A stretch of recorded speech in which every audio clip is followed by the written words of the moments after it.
어떤 새끼가 재수없게 울고 지랄이야? 꼭 그렇게 다 가져가야만 숙이 후련했냐? 안녕하세요. 가슴 뛰는 사업을 만드는 마켓 빌더입니다. 마켓 빌더는 수입식품 유통업자입니다. 저는 해외에서 맛있는 제품을 찾아 한국에 수입 유통하고 있습니다.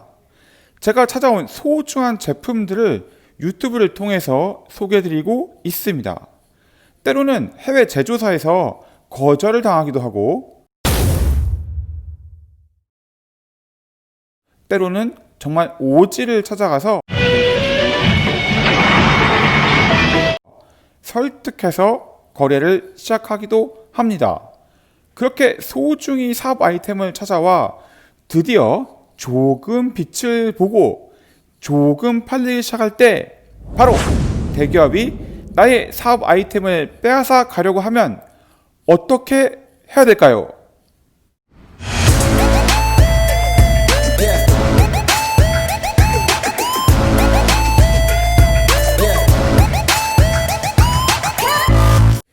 자, 최근에 해외 제조사 파트너에게 받은 이메일입니다. 대기업의 이름을 쓰면 좀 그러니까 그냥 한글로 제가 대기업이라고 바꿔놨습니다. 해석을 해드리겠습니다. 이렇게 메일을 받았어요. 해외 제조사 저희 파트너한테 받은 이메일입니다. 어떤 대기업이 우리 제품을 수입하겠다고 연락이 왔어. 연간 사용하는 물량이 엄청나. 나는 물론 한국 시장은 마켓 빌더 너와 함께 한다고 말했지. 근데 대기업은 자기네는 무조건 직수입을 해야 된다고 해. 우리는 어쩌면 그 대기업과 거래를 해야 될지도 모르겠어. 꼭 그렇게 다 가져가야만 숙이 후련했냐? 와, 정말 미치겠죠? 이 아이템을 개발해서 수입해서 마케팅해서 유통해서 정말 힘겹게 사업화 시켜놨더니 대기업이 저희 사업을 빼앗아 가려고 합니다. 이게 있잖아, 여러분. 제가 정말 떼돈을 벌었으면 정말 뭐라고 할 말도 없어요. 이제 겨우 이제 조금 어떻게 해볼까 했더니 이제 빼앗아 가려고 한단 말이야. 사실 마켓 빌더도 예전에 대기업을 다닐 때 이런 나쁜 짓을 많이 했어요. 저도 대기업을 다닐 때 저희 상사가 저에게 네 스스로 상품을 만들어서 개발하지 말고 작은 회사가 만들어 놓은 상품을, 이미 시장에 있는 상품을 대기업의 힘으로, 우리의 힘으로 빼앗아 와! 이렇게 시켰습니다. 그리고 솔직히 제가 그거를 또 정말 너무 잘했습니다. 너무 괴로운 시기였고요. 그래서 어쩌면 회사를 그만두고 제가 스스로 회사를 시작했는지도 모르겠습니다. 아마도 그때 벌을 제가 지금 이제서야 받고 있는 것 같습니다. 하지만 여러분, 너무 걱정하지 마세요. 제가 이럴 때 어떻게 대응하면 되는지 제가 다 알려드리도록 하겠습니다. 다행인지 불행인지 마켓 빌더는 대기업에서 아이템을 빼앗는 입장도 되어봤고, 지금은 또 작은 회사를 운영하면서 아이템을 빼앗기는 입장도 되어봤거든요. 그래서 대응하는 방법을 터득하게 되었습니다. 자, 시작합니다. 첫째, 유통계약서를 꺼내 어떻게 고소할지 생각하지 마라. 뭔 개소리야! 그 고소해야지 뭔 소리냐고요? 한번 잘 들어보세요.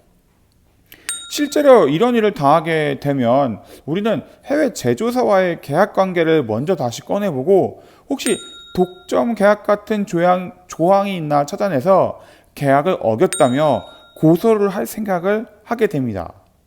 에이, 하지 마. 그건 답이 아니야. 고소는 말이지, 돈, 시간, 에너지를 낭비하는 행위가 되고, 그리고 실은 결국은 그리고 우연히 이길 수도 있는데 이겨도 진 거야. 왜냐하면 이기기 위해서 너무나 많은 시간과 에너지와 돈을 다 낭비해야 되거든요. 그 과정에서 결국 제조사와의 파트너십만 관계가 악화되고 국내 유통하는 거래처와의 관계도 악화가 되어버리고 결국 혹시 몇 년 뒤에 이겨도 그냥 저만 타격을 받고 대기업은 전혀 타격이 없다. 그러니까 정말 슬픈 현실인데 대기업을 이길 수는 없어. 그러니 고소하는 것을 알아보면서 시간과 에너지를 낭비하지 않았으면 좋겠습니다. 두 번째, 대기업에 굽하지 말고 이게 말이 안 나오네요. 대기업에 굽히지 말고 그들과 싸워 이겨낼 방법을 생각하세요. 아, 자존심 그런 건가? 장사하는 사람이 숙일 줄도 알아야지. 대기업과의 싸움은 참 만만치가 않은 게 이번 아이템을 빼앗아 가는 것으로 끝나는 것이 아니라 잘못하면 지금 제가 취급하고 있는 다른 아이템들도 그 대기업이나 또는 그 대기업의 계열사에 납품을 못하게 되는 경우가 발생되거든요. 이래서 무슨 장사하겠다 그래? 그래도 지금만 한 번 참고 넘어가면 다 해결돼. 지금 한 번! 그 한 번들로 사람은 변하는 거야. 여러분, 참고 넘어가지 마세요. 여러분, 너무 걱정하지 마세요. 대기업은 담당이 책임져야 할 아이템이 사실 너무너무 많습니다. 또 구매하는 부서와 실제 사용하는 부서가 서로 친하지 않은 경우가 정말 많아요. 대기업이라서 구매 회사와 판매 회사가 분리되어 있는 곳도 있는데 그러면 더 관계가 안 좋습니다. 우리는 이 아이템만 생각하고 이 아이템에 대해서만 열심히 영업하고 있잖아요. 절대 대기업이 쉽게 따라오지 못합니다. 역시 절대적인 판매 능력이 있다면 반드시 대기업을 이길 수 있습니다. 사실 이런 어려움이 있어요. 대기업은 당연히 제가 수입하고 있는 물량보다 더 큰 물량을 수입하겠다고 또 할 수 있다라고 제조사에게 제안을 하겠죠. 자, 그럴 때 우리는 어떻게 대응해야 할까요? 자, 셋째, 과감히 그 사업 아이템을 대기업에게 넘겨라. 뭔 개소리야! 뭔 소리냐고요? 내가 정말 얼마나 열심히 노력해서 만드는 아이템인데 대기업한테 그냥 줘버리냐고요? 이게 여러분 사실 연애하는 거와 되게 비슷합니다. 그만 만나면 좋겠어요. 딱 여기까지가 좋은 것 같아요. 여러분, 붙잡고 매달리면 정남이가 떨어져요. 또다. 나랑 억지로 있을 때 나오는 표정. 더욱이 대기업이 지금 우리가 수입하고 있는 물량보다 더 많이 수입해서 유통할 수 있다고 하면 그것을 이겨낼 논리는 우리는 갖고 있지 않습니다. 그럴 때는 여러분 과감히 사업 아이템을 포기하고 대기업에게 넘기세요. 헤어질 때 매우 쿨하고 멋지게 헤어지세요.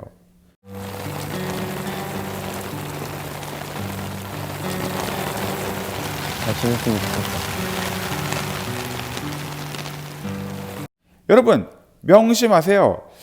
우리가 쿨하게 헤어지는 이유는 사업 아이템을 포기하는 게 아니라 다시 가져오기 위함입니다. 대기업이 나보다 더 많이 수입해서 판매할 수 있다고? 그럼 그 대기업과 계약을 맺고 사업을 진행해. 이렇게 대기업에게 해외 제조사에게 말씀을 해주세요. 근데 여러분 헤어질 때도 쿨하게 헤어지지만 이런 조건을 반드시 만들고 헤어지면 좋겠습니다. 이런 조건이죠. 대신 한 1년 정도 대기업과 운영을 해보고 대기업이 약속한 물량을 다 수입하지 못하면 그 대기업과 헤어지고 나에게 돌아오는 계약서를 쓰자. 그러면 내가 쿨하게 헤어질게. 당연히 해외 제조사는 매우 좋아합니다. 잃을 게 없잖아요? 자, 넷째. 헤어졌다가 다시 돌아왔을 때 마케팅 비용을 반드시 추가 지불한다는 계약을 맺으세요. 자, 여러분 생각해 보세요. 대기업이 망쳤기 때문에 다시 그 사업 아이템이 돌아올 수 있겠죠. 아마도 대기업이 그 아이템을 정말 심하게 망쳐놨기 때문에 정말 안 팔리고 그래서 헤어지게 될 거란 말이죠. 실제로 제가 한 예를 들자면 연간 10컨테이너 정도 수입하는 아이템을 갑자기 대기업이 해외 제조사를 찾아가서 2배, 연간 20컨테이너를 수입하겠다고 말을 해서 빼앗아 갔던 경우가 있었습니다. 근데 여러분 어떻게 생각해요?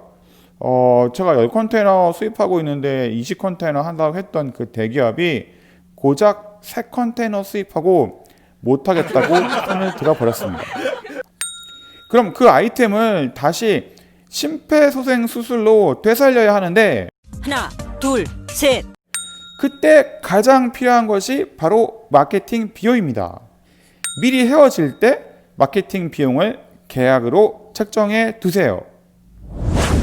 대기업이 안 망하고 나보다 더 잘하고 결국 그 아이템을 영원히 빼앗기게 된다면 여러분 그건 어쩔 수 없어요.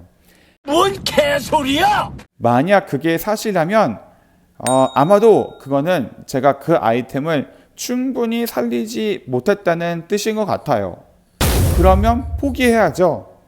더 잘할 수 있는 대기업이 하는 게 맞습니다. 그럴 때는 대기업을 원망하지 말고 그냥 포기하세요. 그냥 던져버리세요. 그건 그들의 사업, 그들의 아이템이 맞는 것 같습니다.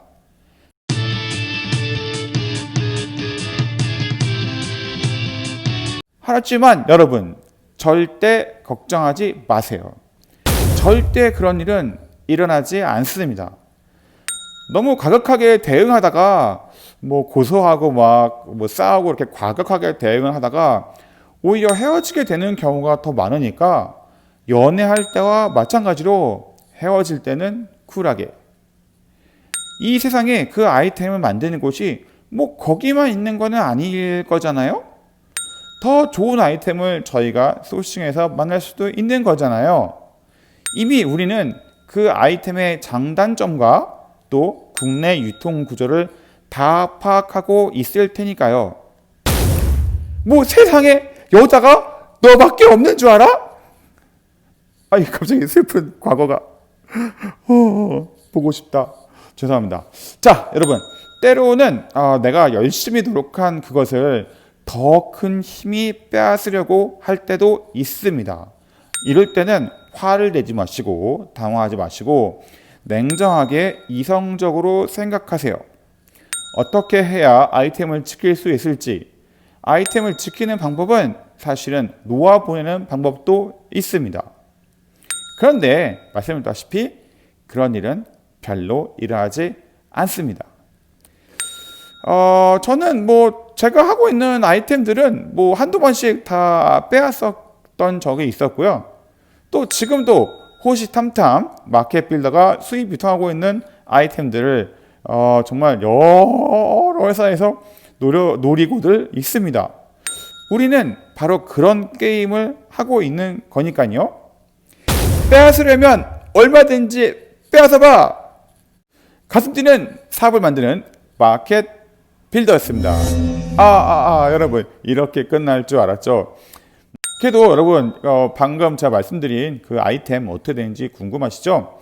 어떻게 됐는지 말씀드리면 1번 대기업과 거래하고 싶으면 해라 이렇게 얘기했고요. 2번 대기업이 연간 물량을 안 지키면 나에게 돌아와라 이렇게 얘기했고 3번 돌아올 때는 마케팅 비용을 내라 이렇게 대응을 했습니다. 일주일도 지나지 않아서 이런 메일이 도착했습니다. 제가 또 해석을 해드리도록 하겠습니다. 나는 대기업의 스타일도 마음에 안 들고 대기업의 우리 브랜드에 대해 로열티가 없다는 것도 공정하지 못한 태도도 정말 마음에 들지 않아 대기업과 거래를 하지 않을 것 같지만 일단 좋은 관계는 좀 유지하려고 해. 또 이렇게 왔죠. 나는 네가 제시해준 3가지 조건에 동의하고 계약서로 작성하겠어. 계약서는 바로 그 계약서는 우리 브랜드와 너의 마켓 빌더의 사업을 지켜주게 될 거야. 또 이렇게 대기업의 피드백을 알려줄게. 아직은 아무런 반응도 없어. 우리는 마켓 빌더와 같은 생각이야. 대기업의 마켓 빌더가 한국에 유통하고 있음에도 무조건 마켓 빌더 빼고 직거래를 해야 된다는 대기업의 정책은 우리의 사업 철학에 맞지 않아. 자, 여러분, 제가 원하는 바를 다 이루었습니다. 여러분의 사업이 어느 정도 진행이 되어서 궤도에 오르게 되면 당연히 더 큰 힘이 여러분의 사업을 빼앗으려고 옵니다. 사실 이거는 여러분의 사업이 굉장히 잘 되고 있다는 반증이기도 합니다. 대기업이 여러분의 사업 아이템을 빼앗으려고 할 때 마켓 빌더처럼 대응하셔서 아이템도 지키고 또 아이템을 빼앗겨도 다시 되찾아와서 더욱더 큰 사업으로 키울 수 있는 그런 단단한 사업을 함께 만들어 가시죠. 가슴 뛰는 사업을 만드는 마켓 빌더였습니다.